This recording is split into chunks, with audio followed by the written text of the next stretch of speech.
To answer about the zombies, I am a zombie fan. I was a zombie fan before, and I think there's a real flavor du jour with zombies right now, and that's great. I think it's wonderful that they're getting their day. The poor zombie was always, kept in the shadows of the vampire, but we can only have so much kissing vampires before we all want to throw up. So I'm really happy that zombies are getting their due. But I haven't really seen anything that's done a better job of zombies than Resident Evil 2. Would you say you're a fan of the classic slow-walking zombies or the newer, faster-running zombies? I guess it depends on the movie. I'm willing to accept different rules because it's a made-up character, so I don't think anyone has to be a complete purist.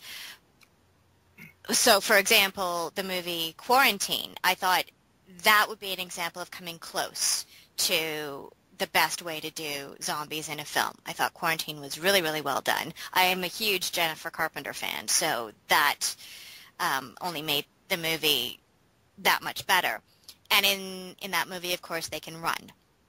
But it worked with the medium that they were doing. It really fit and heightened the tension there. But if you go back to Resident Evil 2 and having slow zombies, that was fine because I like the slow buildup of tension. I like the feeling of isolation.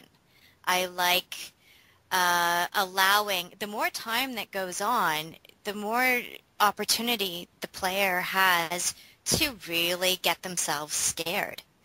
And that's something that gets overlooked mostly these days. Things are so fast and they're cut so tight, almost everything is a Michael Bay film, and the audience isn't given a chance to let the moment sink in.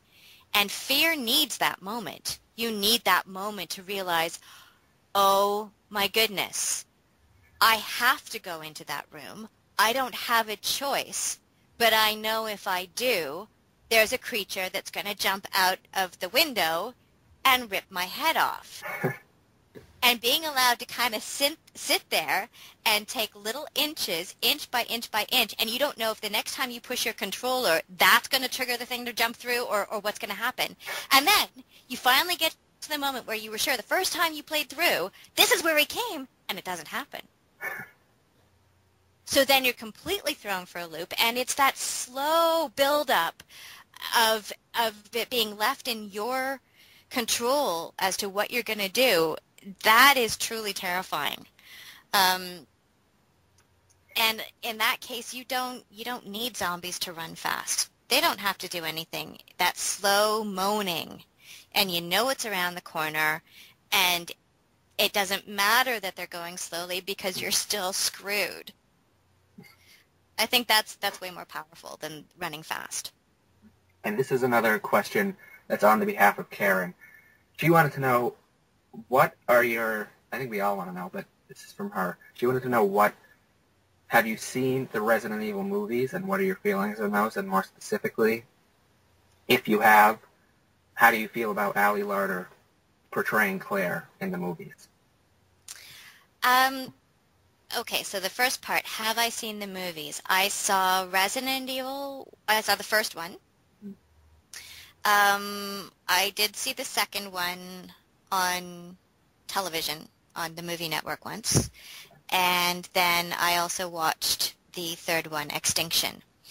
I quite enjoyed the first one. It was a lot of fun. There were a lot of fan things put in there, like when they get downstairs and they say on the map it says Dining Hall D, things like that. It was quite enjoyable.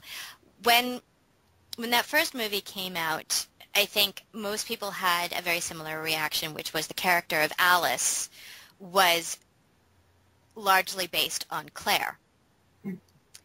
But they had said that they wanted to keep characters separate from the actual game franchise because they didn't know what to do for that first movie in terms of having the characters from the franchise in it. So they played it safe, invented a character named Alice, but very much based her on characters from the game. Yeah. But I was okay with that. I'm fine with any franchise. Like if you look at X-Men, it's different than the cartoon, which was also different than the comic book. Every different form should be allowed to play by its own rules, I think. So anyway, long story made even longer by me. I liked the first movie in many ways. I love Mila. I'm a big Mila Jovovich fan. So her in the role of Alice is fine by me. The second movie, as fun as it was to watch City Hall blow up because it was filmed in Toronto, so that was with the government. That hit a special place in a lot of our hearts because we were working on Outbreak, and that was quite significant. But I have to say I thought probably the second movie was the weakest of the franchise. In terms of films, I know a lot of people, they're Jill Valentine fans, and so for that they loved that element of it, but for me it was the weakest movie. The third film, Extinction, was actually, I thought, really well done. It was maybe the strongest film that I've seen out of the franchise, and Allie was only in there for a very small amount, so I haven't seen Afterlife. I haven't seen the one where you really get to see her as Claire, but I have no doubt that she would do a good job. Yeah, she did. I think you'd like it because it definitely takes a lot from the game, especially Resident Evil 5. I think you'd really like it in terms of games, the movies. Good. Well, I am planning on watching it. I have an 8-year-old son, so most of my movie watching time is taken up watching films that he likes. But I will get around to it. I always thought it was a little odd and a cool coincidence that you are the only person that has voiced Claire and been Claire in the games, and Allie Larder played her in the movies, and the only people to ever portray Claire they're both Alice and Allie. I thought that was a pretty cool coincidence. Yeah, what's in a name? Who knows? Yeah.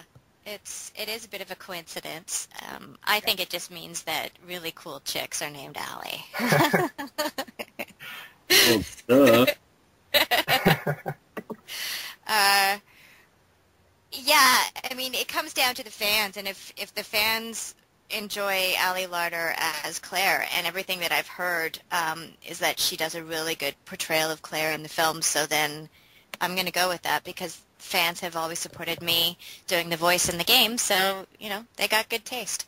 My personal opinion on Allie Larder as Claire, I think she did a great job, but there's something that was sort of lost in translation from the game to the film in that Claire's she's not sweet and gentle. She's harder, and she's not, in the game she's really sweet, and there's just something in the movie where she's kind of a bitch.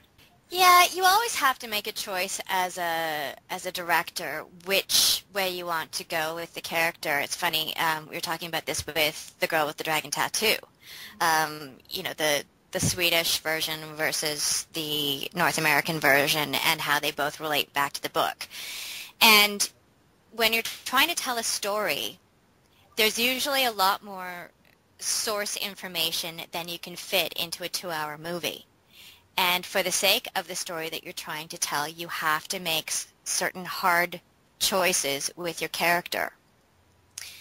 And I think, in a video game, your gameplay experience is going to last a heck of a lot longer than a 2-hour film. So you get a lot more opportunity to get to know these characters, their nuances, their vulnerable moments. In many ways, it's a greater chance for character development.